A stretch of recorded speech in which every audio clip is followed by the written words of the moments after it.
नमस्कार बंधुरा welcome to my channel SB explorer. तो बंधुरा थामनेलटा देखेই বুঝতে পারছো টপিকটা কী নিয়ে হতে চলেছে। তো বেশি দেরি না করে ভিডিওটা শুরু করা যাক। তার আগে যারা চ্যানেলে প্রথমবার এসেছো অবশ্যই সকলে একটা করে সাবস্ক্রাইব করে দিও। তোমরা সাবস্ক্রাইব করে রাখলে পরবর্তী ভিডিও বানানোর মোটিভেশন অনেক বাড়ে, সেক্ষেত্রে অবশ্যই সকলে একটা করে সাবস্ক্রাইব করে দিও। তো বন্ধুরা ব্যাপারটা হচ্ছে তোমরা সকলেই জানো মোহনবাগানের সেমিফাইনালে প্রতিপক্ষ হচ্ছে জামশেদপুর এফসি।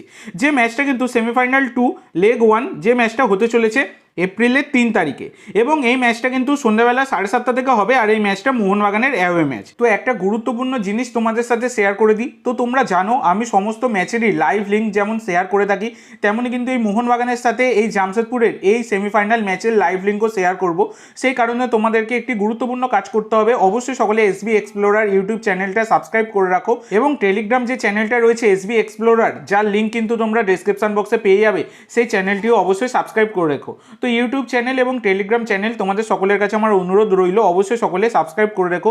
তোমরা কিন্তু ফ্রি লাইভ লিঙ্ক অবশ্যই পেয়ে যাবে, ফ্রি লাইভ লিঙ্ক চাইলে অবশ্যই সাবস্ক্রাইব করে রেখো। তো এবার তোমাদের সাথে আলোচনা করব দুই দলের কেমন প্লেইং 11 হতে পারে, সেটা নিয়ে তো আলোচনা করবই। তো ব্যাপারটা হচ্ছে দেখো ইতিমধ্যে কিন্তু জামশেদপুরের প্লেয়ার মুবাসির তিনি লাল কার্ড দেখেছেন গত ম্যাচে, সেই কারণে তিনি এই ম্যাচে অ্যাভেলেবেল থাকছেন না, তিনি কিন্তু ছিটকে গেলেন।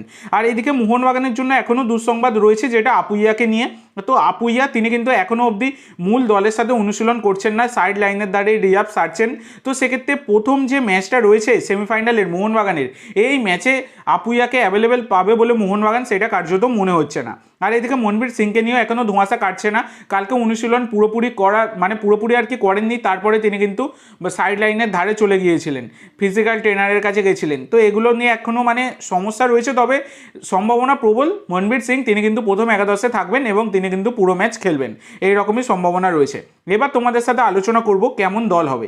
তো দেখো সেমিফাইনালে ফার্স্টে আমি তোমাদেরকে আলোচনা করব জামশেদপুরের প্লেইং 11টা, কারণ যেহেতু জামশেদপুর তারা হোম ম্যাচ খেলবে, তাই তাদের প্লেইং 11টা আগে আলোচনা করি।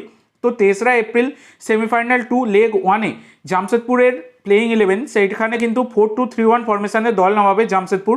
গোলকিপার আলবিনো গোমস, 4জন ডিফেন্ডার, রাইট ব্যাকে আশুতোষ, লেফট ব্যাকে উবেশ, সেন্টার ব্যাকে এজে এবং প্রণয়, 2জন ডিফেন্সিভ মিডফিল্ডার রেই তাচিকাওয়া এবং সৌরভ দাস, 3জন অ্যাটাকিং মিডফিল্ডার, রাইট মিডফিল্ডে ইমরান, লেফট মিডফিল্ডে সানান, সেন্টার অ্যাটাকিং মিডফিল্ডে জাভি, 1জন ফরওয়ার্ডস জর্ডন মারে, বা এখানে সিভেরিও টোরো কিন্তু হতে পারে, সম্ভাবনা কিন্তু থাকছে।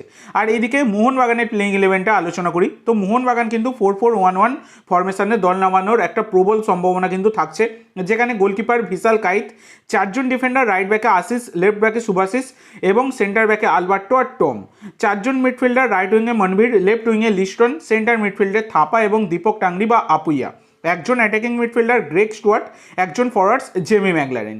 তো এইরকম কিন্তু হতে পারে। তো ব্যাপারটা হচ্ছে এখানে আপুইয়াকে এই কারণেই রাখা হলো, দীপক টাংরি বা আপুইয়া, কারণ যদি আপুইয়া তিনি একান্ত ম্যাচ খেলার পর্যায়ে চলে যান তাহলে কিন্তু তাকে নামাতে পারেন কোচ মলিনা, যদিও সম্ভাবনা কিন্তু কম, তবুও কিন্তু রাখা হলো। এখন বলা যাচ্ছে না কি হতে পারে না হতে পারে। তো এবার তোমাদের মতে বেস্ট প্লেইং 11 দুই দলের কি হতে পারে, অবশ্যই সকলে কমেন্ট করে জানাতে ভুলো না। তো আজকের জন্য এইটুকু বন্ধুরা, ভিডিওটি ভালো লাগলে অবশ্যই লাইক করো, শেয়ার করো, আমার চ্যানেলে প্রথমবার এসে থাকলে চ্যানেলটি সাবস্ক্রাইব করো, আর কমেন্ট করে জানাও ভিডিওটি কেমন লাগলো। ধন্যবাদ।